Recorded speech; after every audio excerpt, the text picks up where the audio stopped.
తెలంగాణలో తక్కువ ఫీజులతో high quality results ఇస్తున్న ఏకైక సంస్థ తిరుమల్ ఐఏఎస్ ఇన్స్టిట్యూట్. నమస్తే, వెల్కమ్ టు సుమన్ టీవీ. నేను జానకి. ఎస్, ఏదైతే జరగకూడదు అనుకున్నామో అదంతా జరిగిపోయింది. ఎస్, చైనాలో కొత్తగా ఒక వైరస్ వచ్చింది. కోవిడ్ మహమ్మారిని తలదన్నే వైరస్ లాగా కూడా ఇది మనం చెప్తున్నారు. హెచ్ఎంపీవీ వైరస్ అనేది కూడా మనకి రాదు అని అనుకున్నాం. భారత్కి ఎట్టకేలకు భారత్కి వచ్చేసింది. 2 కేసులు నమోదయ్యాయి. ఇంతకు ముందైతే ఒక చిన్న బేబీకి 8 months బేబీకి వచ్చిందని తెలిసింది. ఇప్పుడైతే మరో బేబీకి కూడా వచ్చింది. అది కూడా బెంగళూరులోనే వచ్చింది. ఒకే హాస్పిటల్లోనే ఇద్దరు కూడా ట్రీట్మెంట్ తీసుకోవడం ఇక్కడ మనం గమనార్హంగా మనం చూడొచ్చు. అదే హాస్పిటల్లో బాప్టిస్ట్ అనే బెంగళూరులోని ఒక హాస్పిటల్ అయితే ఇద్దరు చిన్నారులు కూడా అక్కడ వాళ్ళు ట్రీట్మెంట్ తీసుకుంటున్న పరిస్థితి అయితే కనిపిస్తుంది. అక్కడైతే ల్యాబ్ టెస్ట్లకి కూడా పంపించాం. దాంట్లో 0.7% హెచ్ఎంపీవీ వైరస్ ఉన్నట్లుగా కూడా గుర్తించామని కూడా డాక్టర్స్ చెప్తున్నారు. మా హాస్పిటల్లో చేసినవన్నీ కూడా ల్యాబ్ టెస్ట్లు క్లియర్గానే ఉన్నాయి. దీంట్లో 0.7% అయితే హెచ్ఎంపీవీ వైరస్ కూడా ఉంది అని కూడా క్లియర్గా చెప్తున్న పరిస్థితి కనిపిస్తుంది. దీని మీద ఐసీఎంఆర్ కూడా స్పందించింది. ఎస్, నిజమే 2 కేసెస్ అయితే నమోదు అయ్యాయి అని కూడా చెప్పడం జరిగింది. క్లియర్గా కూడా ఆ పిల్లలు మనం చూసుకుంటే ఎక్కడికి విదేశాలకి వెళ్ళినా ఇది కూడా మనకి కనిపించడం లేదు. అయినా కూడా వైరస్ వచ్చిందంటే మనం ఎంత జాగ్రత్తగా ఉండాలనేది కూడా ఆలోచించాల్సిన అవసరం. ఎస్, గతంలో కరోనా 2019లో ఎంతమందిని మిస్ అయ్యామో కూడా మనం చూసాం. ఎలాంటి పరిస్థితులు ఎదుర్కొన్నామో కూడా చూసాం. మళ్ళీ లాక్డౌన్ తప్పదా అనే పరిస్థితికి కూడా వచ్చామని అనుకోవచ్చు. ఎందుకంటే ఇప్పుడు మళ్ళీ మనకు చూసుకుంటే శీతాకాలంలో కూడా చాలా మందికి ఆస్తమాలు ఉన్న పరిస్థితి కనిపిస్తుంది. చిన్నపిల్లలకి రెగ్యులర్గా వాళ్ళకి రోగనిరోధక శక్తి తక్కువైనా చిన్నపిల్లలు పెద్దలు అనేది ఏం కాదు, ఎవరు దీనికి అతీతం కాదు. ఎక్కువగా పిల్లలు ఇప్పుడు కనిపిస్తుంది కాబట్టి చాలా జాగ్రత్తలు తీసుకోవాల్సిన అవసరం కూడా ఉంది. ఎందుకంటే 8 months బేబీకే వచ్చిన పరిస్థితి ఈరోజు మనకి దాఖలాలు కనిపిస్తున్నాయి. కాబట్టి అందరం చాలా జాగ్రత్తగా ఉండాలి.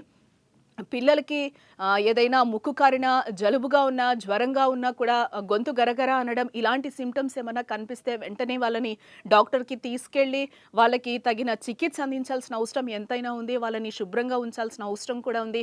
ఎస్, దీంతోపాటు వాళ్ళకి కొంచెం లెమన్ వాటర్ ఇవ్వడం, వాళ్ళకి రోగ నిరోధక శక్తి పెంచడం, పిల్లలనే కాదు వృద్ధుల వరకు కూడా అందరం చాలా జాగ్రత్తలుగా తీసుకోవాలి. జంక్ ఫుడ్స్కి కూడా దూరంగా ఉండాల్సిన పరిస్థితి అయితే ఆసన్నమైందని చెప్పుకోవచ్చు. యాజ్ ఇట్ ఈజ్ ముందు మనం 2019 నుంచి మొన్నటి వరకు మాస్కులు ఎలా అయితే ధరించామో ఇప్పుడు కూడా మాస్కులు పూర్తిగా ధరించాల్సిన పరిస్థితి అయితే ఆసన్నమైందని చెప్పుకోవచ్చు. ఎక్కడ కూడా జనసంచారం లేని ప్లేసెస్లో ఉండాలి. ఎక్కువ కూడా మనమందరం కూడా గుమిగూడి ఉండాల్సిన పరిస్థితి ఇక రాకూడదు. ఎందుకనంటే మళ్ళీ మనకి హెచ్ఎంపీవీ వైరస్ అయితే ఒక సంకేతం అయితే ఇచ్చింది.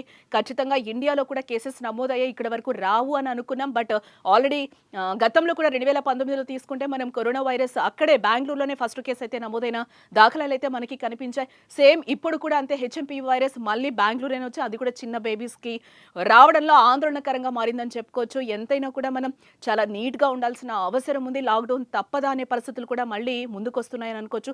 సేమ్ 2019లో కూడా ఇదే పరిస్థితిని అయితే మనం ఎదుర్కొన్నాం. న్యూ ఇయర్కి కూడా ఎలాంటి సెలబ్రేషన్స్ మనం చేసుకోలేదు. ఎక్కడ బయట తిరగద్దని చెప్పారు. లాక్డౌన్ ఖచ్చితంగా ఉంటుందన్నారు. లాక్డౌన్లో ఉన్నాం. లాక్డౌన్లో కూడా మనం ఎంతమంది రిలేటివ్స్ కావచ్చు, ఫ్రెండ్స్ కావచ్చు, ఎంతమంది ప్రాణాలు కోల్పోయారో కూడా మనకి తెలిసిన పరిస్థితి.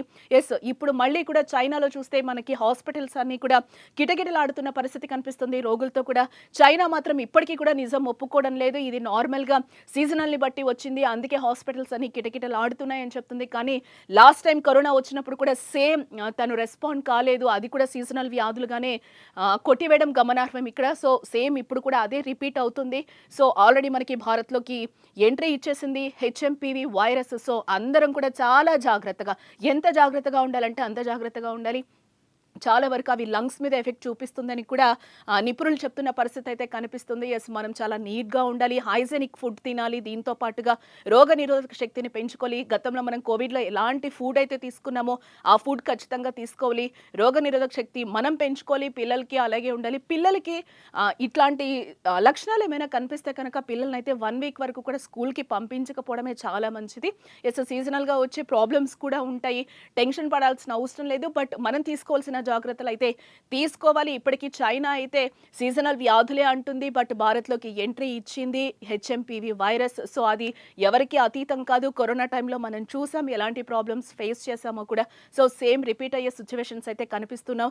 లాక్డౌన్ కూడా తప్పుతుందా తప్పదా మనం చూడాల్సిన అవసరం ఎంతైనా ఉంది. ఎస్, హెచ్ఎంపీవీ భారత్లోకి ఎంట్రీ ఇచ్చింది కాబట్టి అందరం చాలా జాగ్రత్తగా ఉండాలి. మాస్కులు ధరించాలి, ఎప్పటికప్పుడు శానిటైజ్ చేసుకోవాలి.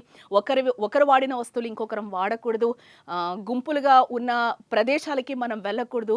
ఈ టైంలో ఆ ఊర్లో, ఈ ఊర్లో వెళ్ళడం కూడా ఎంతవరకైనా కొంచెం మనం అవాయిడ్ చేయడమే బెటర్ అని సూచిస్తుంది.